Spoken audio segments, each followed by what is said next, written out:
Ինչ է առաջարկում երիտասարդներին իշխող քաղաքացիական պայմանագիր կուսակցությունը։ Ողջույն, ոտքի վրա հաղորդման հերթական թողարկմանը զրուցելու ենք կուսակցության падգամավորի տեխնացու գործող առողջապահության նախարար Անահիտ Ավանեսյանի հետ։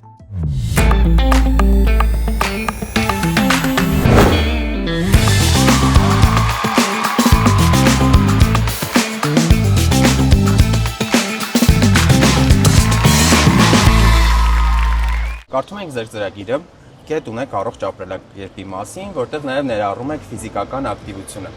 Արդյոք Հայաստանում կան բավարար տարածքներ, կամ մարզասրահներ, մարզահրապարակներ, հեծանվային ուղիներ ֆիզիկական ակտիվությամբ զբաղվելու համար։ Կարծում եմ դեռ ոչ, մենք դեռ վերջին տարիներին նոր քայլեր ենք իրականացնում, ապահովելու այդ ենթակառուցվածքները։ Դա վերաբերում է թե բակային տարածքներում, օրինակ սպորտով զբաղվելու հնարավորություններին, ամենակարևորը մեր կրթական հաստատություններում ապահովելու ֆիզիկական ակտիվության սարքավորումներով, ենթակառուցվածքներով։ Մենք ճանապարհին ենք եւ սա մեր քաղաքականության կարևոր ուղղություններից է։ 8 տարի ունեցել եք իշխանություն։ Օրինակ Հայաստանում խրախուսվում է հեծանվավազքը, խրախուսում են հեծանվով երթևեկելը, բայց չկան հեծանվի համար նախատեսված տարածքներ։ Ինչու 8 տարում չեն ստեղծվել մարզական ակտիվության կամ հեծանվով զբաղվելու համար նախատեսված տարածքներ։ Ասեմ, որ քաղաքային նման ենթակառուցվածքները իհարկե կարևոր են, բայց շատ մեծ ծրագրեր են, որովհետև մեր երթուղիները, ճանապարհները, փողոցների լայնությունը, այս բոլորը խնդիրներ են, որ պիտի լուծենք։ Բայց մի քանի բան կոնկրետ նշեմ, ինչ է արվել հենց հեծանվավազքի առումով խրախուսելու եւ ներդրում անելու։ Գիտեք, որ կա վարչապետի գավաթը եւ մենք բոլոր դպրոցականների համար ապահովեցինք հեծանիվներ, որպեսզի մեր երեխաները հնարավորություն ունենան սովորելու, մարզվելու եւ այս սպորտաձևին ուրեմն ներառվելու։ Այո։ Այդ դեպքում, եթե ունի հեծանիվ, բայց չկա հեծանիվը քշելու տեղը։ Գիտեք, միշտ կա հեծանիվը քշելու տեղը, բայց ճիշտ եք ասում, որ ավելի ճիշտ ենթակառուցվածքների մասով դեռ տեղ ունենք։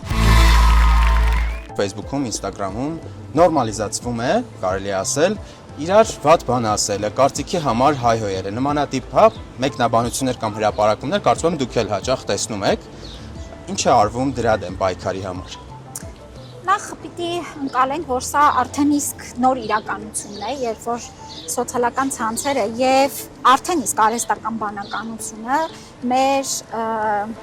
համար ստեղծել են լրիվ նոր միջավայր, որտեղ պիտի սովորենք պահպանել մեր հոգեկան առողջությունը, մարդկային կապերը եւ իրականության զգացումը։ Շատ կարեւոր է, որ մենք հասկանանք, որ սոցիալական ցանցերը արհեստական միջավայր են եւ երբ որ կան կարմիր գծեր, որոնք հատվում են, պիտի իհարկե դատական պաշտպանության մեխանիզմները գործեն, բայց նաեւ ընկալում ենք, որ անհնար է այս սոցիալական ցանցերի առումով պահպանել ամբողջությամբ։ Այստեղ էլ գալիս է կրթությունը եւ գիտեք ինչը, հանրային անհանդուրժողականությունը ագրեսիայի եւ վիրավորանքի նկատմամբ։ Եվրոպական շատ երկրներում տարիքային սահմանափակում կա եւ շատ երկրներում նման ծրագրերը քննարկում են, որ այս տարիքից ներքև գտնվող անձիկ սոցիալական ցանցերում ակտիվություն չպիտի պահպանեն կամ որոշակի վերահսկողություն պիտի ունենան։ Հայաստանում նման ծրագրեր նախատեսվում են։ Քննարկումներ կան այդ թեմայով եւ որոշակի նաեւ քայլեր քաղաքապետարանի կողմից ես գիտեմ, որ քննարկում են օրինակ դպրոցում հենց հասկանալու թե ինչքանով պիտի օգտագործվեն հեռախոսները, ինչպես պետք է պաշտպանենք երեխաներին, նախ ուշադրությունը, ժամանակը, առողջությունը եւ մենք հասկանում ենք, որ այս հեռախոսների օգտագործման մասով նաեւ բուլինգի դեպքերն են շատ ավելի մեծ տարածում գտնում։ Երեխաները հաճախ ծաղրի առարկա են դառնում տեսանյութերի։ Եվ գիտեք, երբ որ բուլինգի ժամանակ, եթե դա չի նկարահանվում եւ չի դառնում հանրային այսպես հասանելիք, դրան արձագանքելը լրիվ այլ բան է, քան թե որ դա դառնում է միանգամից 100 հազարավոր մարդկանց դիտելիության նյութը։ Այո, կան քննարկումներ, թե ինչ մոտեցում կձևավորենք, կարծում եմ այստեղ էլ հանրային քննարկում պիտի լինի եւ պետք է ծնողները, երեխաներին էլ պիտի լսենք, ուսուցիչներին էլ պիտի լսենք, հոգեբաններին, դաստիարակներին, որպեսզի ինչ որ մի մոտեցում որդեգրենք, որը ոչ մի ծայրահեղություն իր մեջ չի լինի։ Գանք ձեր ջրեր, կոպիտ ասած, առողջապահության համընդհանուր ապահովագրություն։ Երբ երիտասարդները կկարողանան օգտվել դրանից եւ արդյոք ծանրաբեռնվածություն չեն ունենա հիվանդանոցները, պոլիկլինիկաները եւ կկարողանան սպասարկել խելամիտ ժամկետում, ոչ թե օրինակ հերթագրվել մի ամիս, 2 ամիս առաջ։ Նախ ասեմ, որ 27 թվականի հունվարի 1-ից գործելու է առողջության համընդհանուր ապահովագրության համակարգում փոխկապակցված անձանց ապահովագրման մեխանիզմը։ Սա նշանակում է, որ օրինակ, եթե ծնողները աշխատում են, կարող են իրենց ուսանող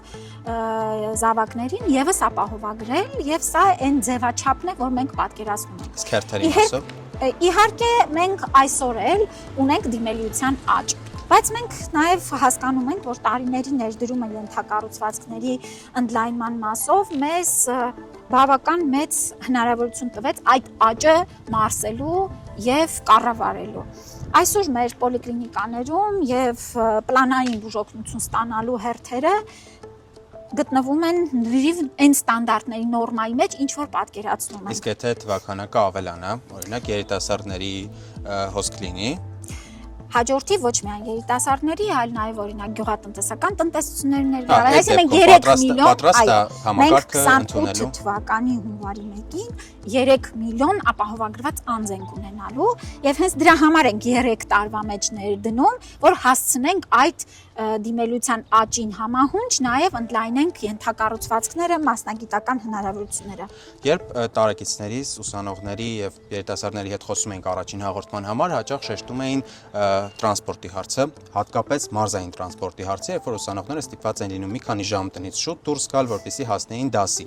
Ասեմ, որ որոշ մարզերում արդեն իսկ ցանցերը ձևավորվել են, այդ մրցութային գործընթացները իրենց արդյունքներով արդեն սկսել են աշխատել։ Որ մարզերում։ Այս պահին այդպես անգիր չեմ կարող հիշել, որտեվ գիտեմ, որտեվ կառավարության ծրագրերի ժամանակ մասնակից եմ եղել, բայց մարզը կոնկրետ չնշեմ, էլի չեմ հիշում։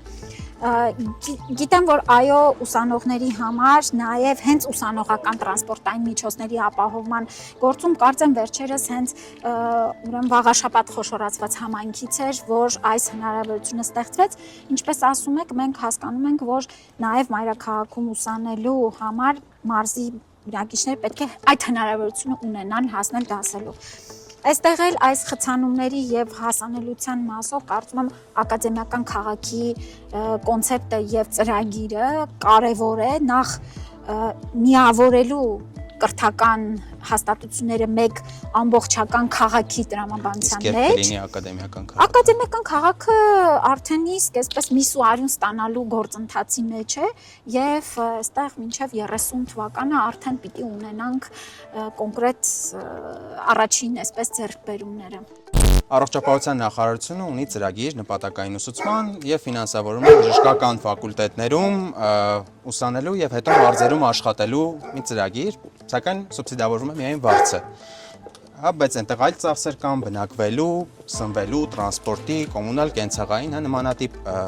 ծախսերը հոգալու համար ինչ ծրագրեր կան։ Ոչ միայն բժշկական համալսարանի ուսանողների, այլ նաև մյուս ոլորտների ուսանողների համար էլ նման ծրագիր կա կացարանների ապահովման, բայց ես այո, հանրակացարան կան ուսանողական, դրանք փոքրաթիվ են այդ հնարավորությունները, բայց կան։ Հիմա ուրեմն մեր նպատակն է ընդլայնելու այդ հնարավորությունները, որ մարզերից եկող եւ ոչ միայն մարզերից եկող, մեր նպատակն է, որ Հայաստանի բուհերում սովորեն նաեւ արտերկրից ուսանողներ եւ նրանք էլ բավարար հանրակացարանային հնարավորություններ ունենան։ Ձեր ծրագրում կա մատչելի բնակարաններ բոլորին կետը, սա ենթադրում է եկամտահարկի վերադարձի օրենքի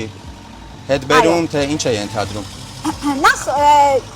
եկամտահարկի հետ վերադարձի մասը դեռ գործում է մարզային շրջանակներում եւ սա այլ համաչափ զարգացման համար շատ կարեւոր է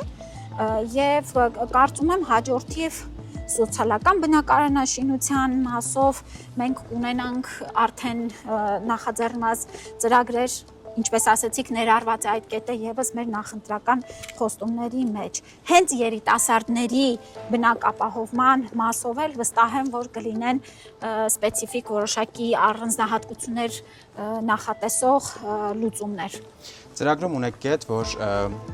30 երիտասարդական կենտրոններ եք ստեղծելու մարզերում։ Մինչ այժմ 8 տարվա իշխանության ընթացքում քանի նմանատիպ կետ է ստեղծվել, կան այդպիսի կետեր, որոնք ստեղծվել են։ Կետերը կան, վերջիններից մեկը հիշում եմ, որ բացվել է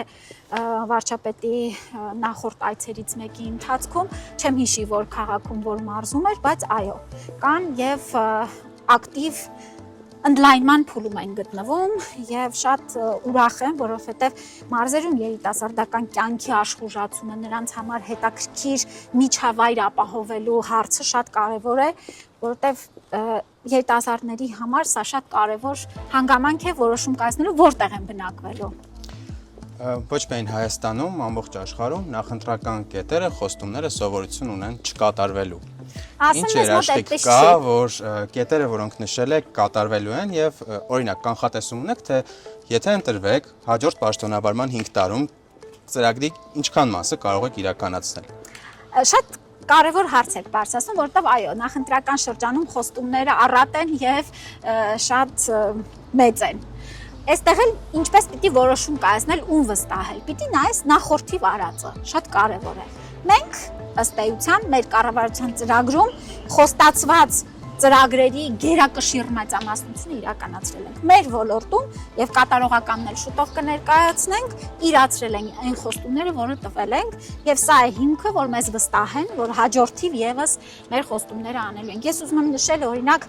ամեն տարի 25000 աշխատատեղի մեր տրված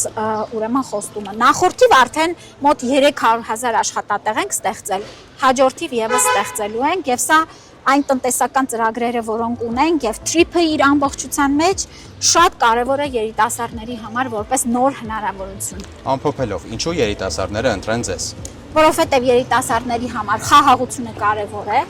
որովհետեւ հենց երիտասարդների կյանքն է վտանգված։ Երկրորդը տնտեսական աճը եւ նոր հնարավորությունները, որ ստեղծում է